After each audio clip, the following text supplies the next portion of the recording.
When it comes to creating art, music, podcasts, and media, it takes a certain amount of grit to succeed.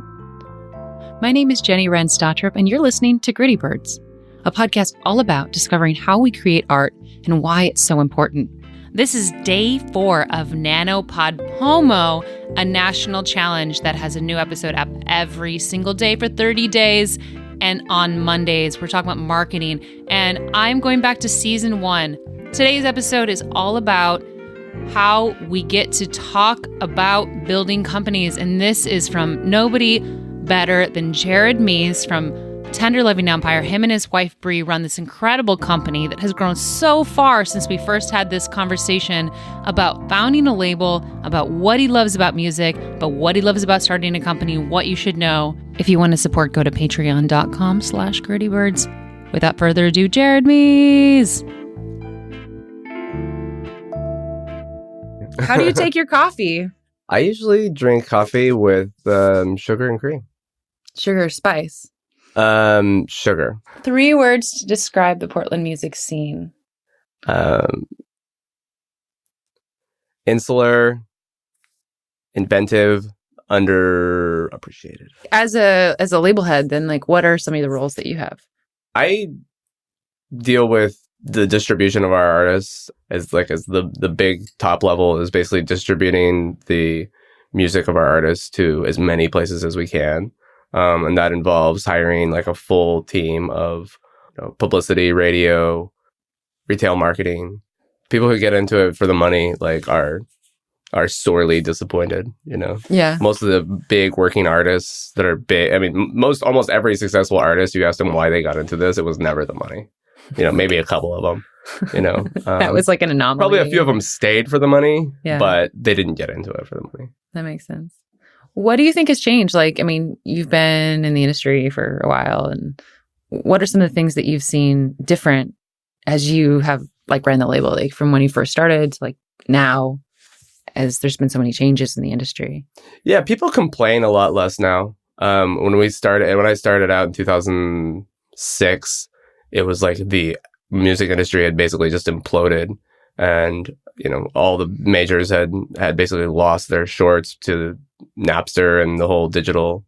So you came in right after all that. So I came in basically as it's like being born after the apocalypse. You don't really know how things were, but you can get a sense of how they were from all the stories people tell you. Yeah. But everybody was just complaining, it was just it was annoying, all these people just complaining about how the music industry sucked and blah, blah, blah. And to me, I was just this is awesome. I'm just getting into this. And it seems like an wide open landscape. Anybody can put out a record. There's all these digital platforms where you can record music at home and then upload it to these digital platforms. And then your music is right there with all the other artists that that just blew me away that you could get your music on iTunes without really doing anything. Yeah. That's a given now, but it was a very strange scenario there for a while when you could from one click go from, some huge artist to an indie artist.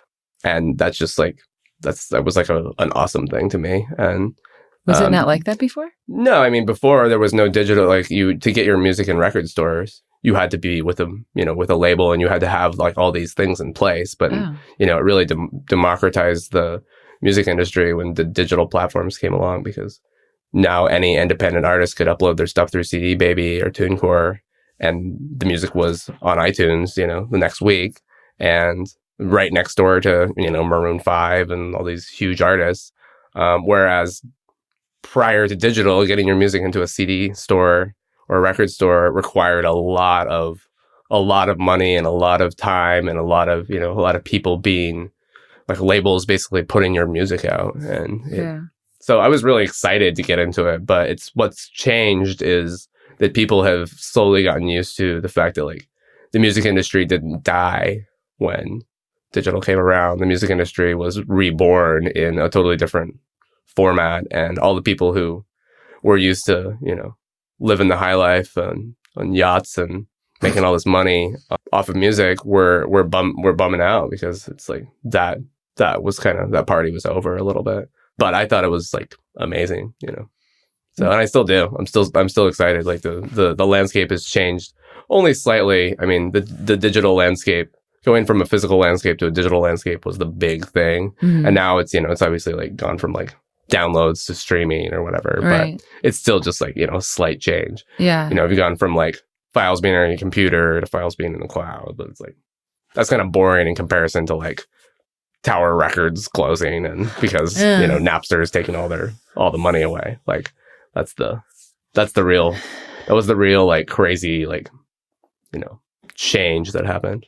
So now then there's still kind of some of that is like streaming's becoming bigger, even from downloading and Napster. Like, can the independent artists be able to survive? Like, be able to pay for their own way? I mean, no one's doing it for money anymore, but how do you see it moving right now? I think that it's basically going to be, it's a much, it's a bigger pie for a lot more people. There's so many more artists out there that can make a little bit of money, whereas before it was a few artists that could make a lot of money.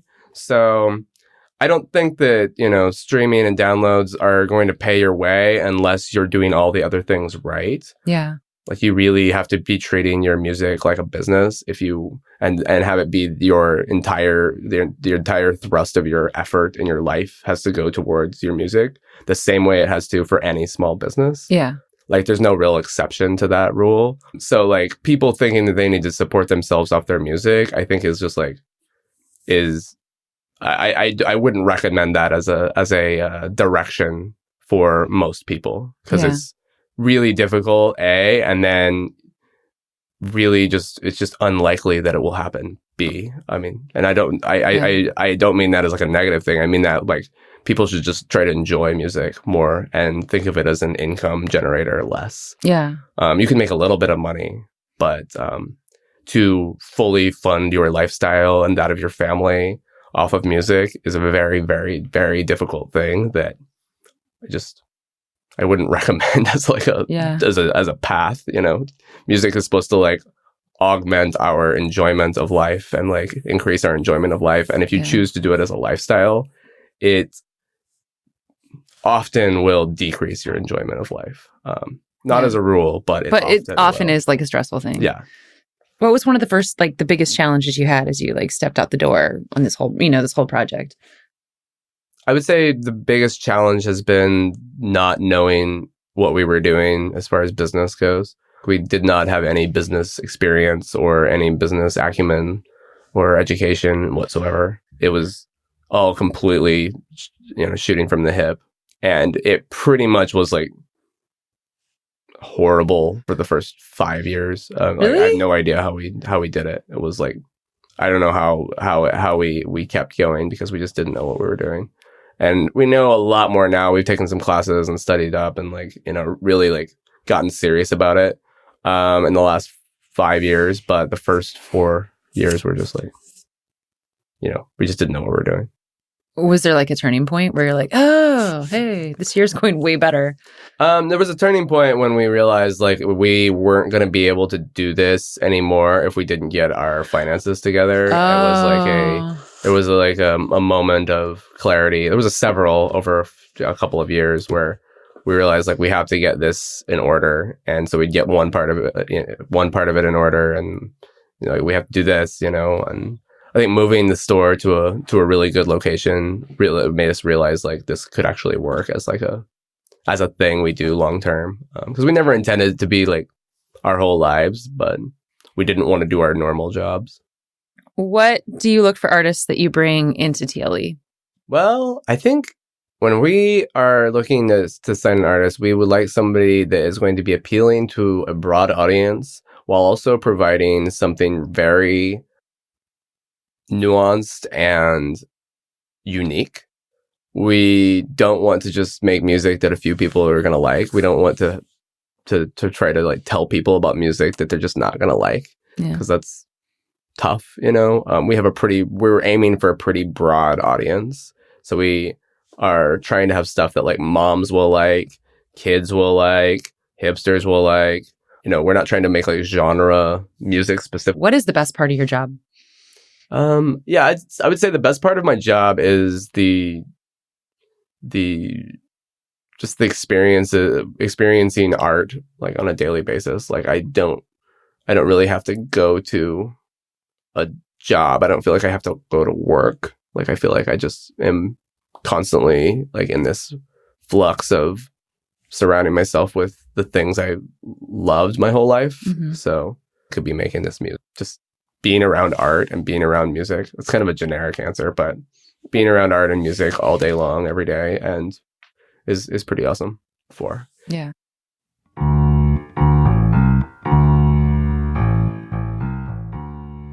You've tuned in to day 2 of NaNoPodPoMo. I am Jenny Wren Stotrup. I'm so stoked to have had you here. Tomorrow we will be back with a new episode that you have not heard anywhere whatsoever with Kolars, and that is part of the narrative situation that I normally do. You can go ahead and subscribe. You can go ahead and you can also go here and support this station with patreon.com. That's patreon.com/grittybirds. And the deal is that you will get all the episodes from this month. Plus, you will also get this track behind me with my vocals from my first album and a shout out on the feed. So please support. See you tomorrow.